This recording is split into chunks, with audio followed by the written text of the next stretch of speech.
Hi, I'm Theresa and welcome to my channel. Today I'm doing my 10th episode of my series Sapphic Reads.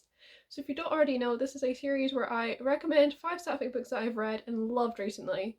And there are already 9 episodes, so if you want to catch up on those and get a whole bunch of Sapphic recommendations, then definitely do it. I'll have a playlist linked in the description. And yes, today we've got a bit of a mix. We've got a bit of sci-fi, a bit of a thriller, lots of contemporary, because who am I if there's not lots of contemporary? And before we get started, I just want to do a little reminder that I've got a Sapphic book club, and you'll find links to join that in the description down below. There's a Twitter account and a Discord server. The Discord isn't just for the book club, so please feel free to join anyway. There's like 600 people there or something like that, just all talking about Sapphic books and everything. It's a really lovely, welcoming community. You don't have to be Sapphic or anything like that to join. You don't have to out yourself. You can just come in and chat about some sapphic books and queer books and films and TV, everything. It's a whole lot of fun. And yes, let's just get started on the books. The first book I want to recommend is The Love Song of Ivy K. Harlow by Hannah Moskowitz. So I read an arc of this one and just absolutely adored it. I really wasn't quite too sure what to expect going in, but so very glad I picked it up. I read it in nearly one sitting. So this follows Andy, who is in love with her best friend Ivy. And Ivy is a type for one night stands. She's always the hottest girl in the room and she always goes home with a different person every night. And you know what? Andy's okay with this. She just figures that eventually Ivy will stop this and they'll get together. But when Ivy does the unthinkable and goes home with one girl again and again and again, she begins to question their relationship and really her own role in her life. And this book really explores what it feels like to be a side character in your own story, where everyone else is living these big lives and you're just stuck and you don't know what's happening. And I really deeply related to Andy's character and her kind of journey of switching the narrative so she is the main character and putting herself first. I really loved that. And just it's so full of messy sapphics, particularly lesbians. There's the word lesbian used on page, which I adore. It's even in the synopsis. And oh, this is just perfect new adult coming of age. It's unapologetically messy. It deals with toxic relationships, it deals with drug abuse, so please be aware of that. And it is just chef's kiss. So the girl that Ivy ends up going home with, that and begins this kind of sort of relationship with, she's called Dot, and she is just the loveliest, sunshiniest character. And I really loved her presence in the scenes because it really like perked up what could often be quite a sad novel. Not sad maybe, but not lighthearted at least. And her character and just watching as Andy grew closer with her and kind of couldn't help but be pulled in by her, I just adored. And yes, this is definitely not a romance novel. I know a lot of the reviews were kind of questioning the decision to have this be Andy's story rather than just a romance between Dot and Ivy, but I loved it. I thought it was just so effectively done, and it really told a story that you don't hear very often of, like what happens when these best friends to lovers feelings are unrequited and how toxic and messy that can get. And I just really recommend this book if you want some messy college age sapphics. It's so good. Next up, I want to talk about Ace of Spades by Frida Abike Emiere. This is a high stakes YA thriller. It had me on the edge of my seat. It's just so damn good. It follows two queer black leads, Chiamaka and Devin, who are both the only black students in this very white, prestigious high school that they attend. And when both of them are targeted by an anonymous texter and have some of their secrets revealed, have rumours spread about them that could really mess up their careers, mess up their chances of getting into college, they both have to deal with that. I can't say any more without spoiling it. So this is definitely very heavy in terms of content. Please be aware it deals with white supremacy and racism in general, homophobia. It's very much not a light and easy read. It's quite difficult to read, but it's just so intense. The author is just so talented at drawing out the tension and making it like palpable and never letting that go. Like you're tense the whole way through, and it was just such an experience to read. I really enjoyed it. And the way it explores this white supremacy, especially in this academic setting, it's got some dark academia vibes, was just so well done, and I really enjoyed reading it and seeing everything go down. I don't want to spoil, but it was always like, it can't get worse than this, and then it does. Like, it really went there and it got really dark, but it was just all done so very well. And although this is very heavy in terms of the racism content, it didn't feel like that was being sensationalized or anything at any point. This felt, unfortunately, far, far too realistic. And that's what makes it so much scarier, is that this is possible, really. It doesn't seem that far of a leap. And yeah, so both of our leads are queer and black. We have got Chiamaka, who's like the popular head girl, like bitchy mean girl. I love that. I love characters like her that are like the bitchy mean girl but give them depth and personality. I live for that, so I really enjoyed reading about her character and her perspective. And she does have a female love interest as well. And then there is Devin, who is gay and black, and he, unlike Chiamaka, he's poor, he's there on a scholarship, and he comes from a very rough area where being gay could really have him killed. And we kind of follow him having to deal with both everything happening at school with this anonymous texter, but also in his community and in his family. And I really enjoyed reading from his perspective. I actually preferred it to Chiamaka, which is not what I expected when I went into this. He's also got love interest, and I love him. He's so I just love their relationship so much. But yes, this is a very, very, very good book. It deserves all of the amazing hype it has gotten.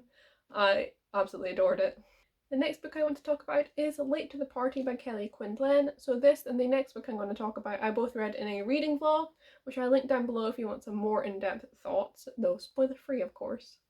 So this follows Cody in the summer before her senior year. Cody has always been a wallflower along with her friends, and as senior year's coming up, they're kind of determined to stop existing like on the sidelines of their own life and get involved.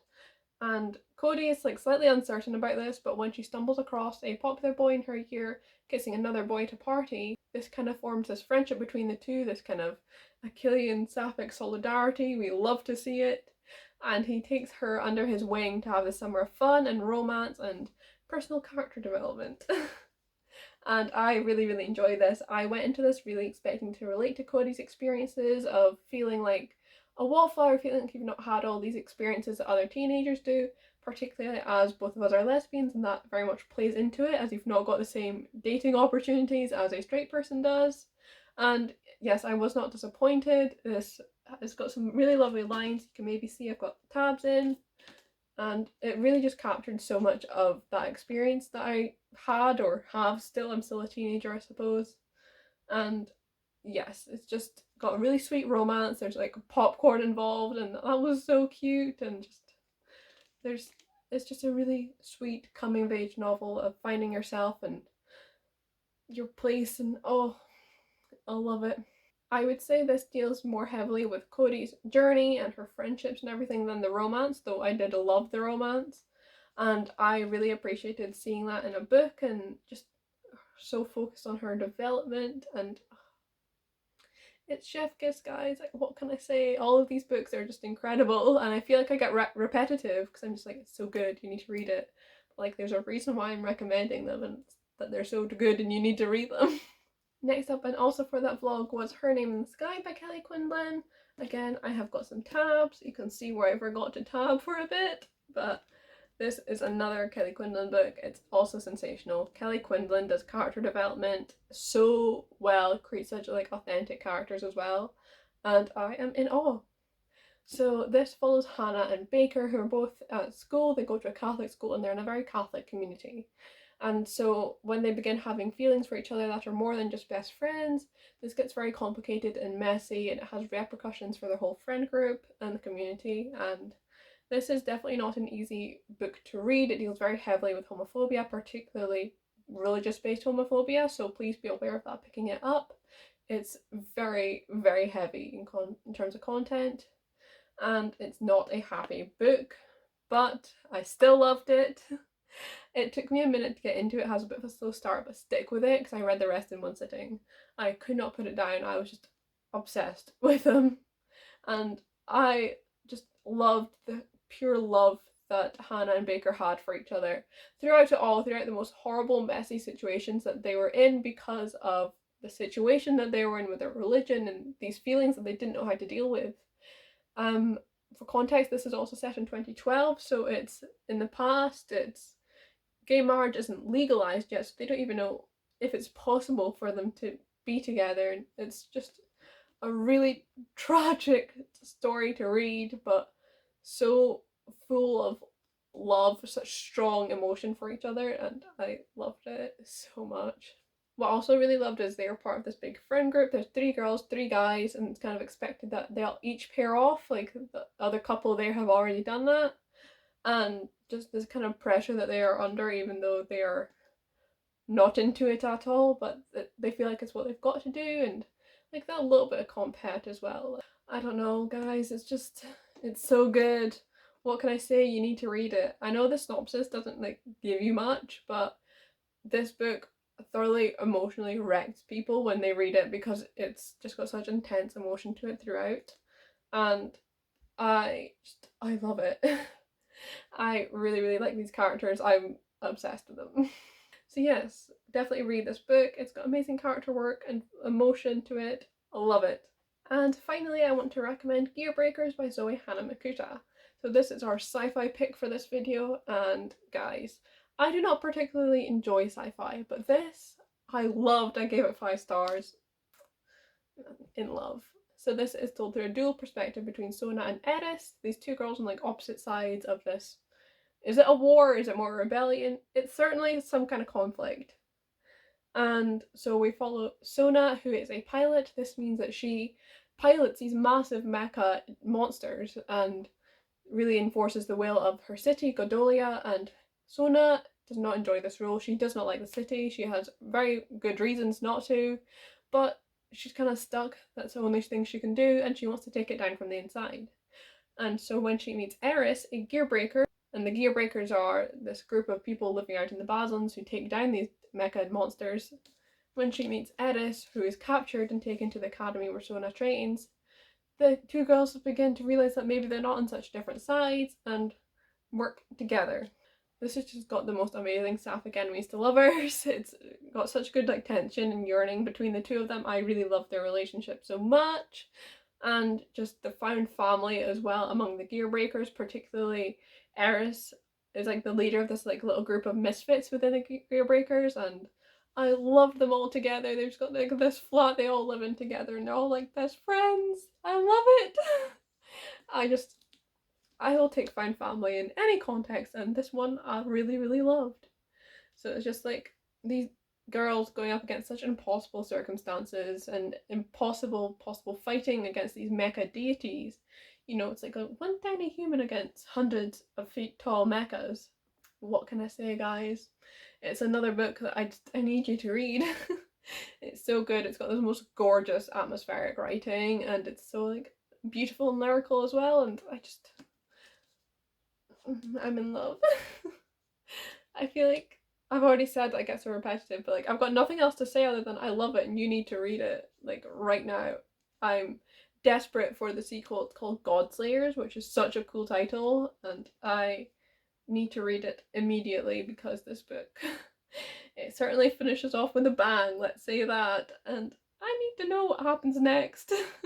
And yes, that is all of the books, so that is the end of the video. Just a little reminder that the book club links are down in the description underneath my social media, and also the videos and series that I've mentioned are all linked down below, as well as all of the books and my reviews, because a few of these were review copies, so I do have actual reviews with more coherent thoughts. But yes, thank you very much for watching. I hope you've enjoyed, and I'll see you with another video soon.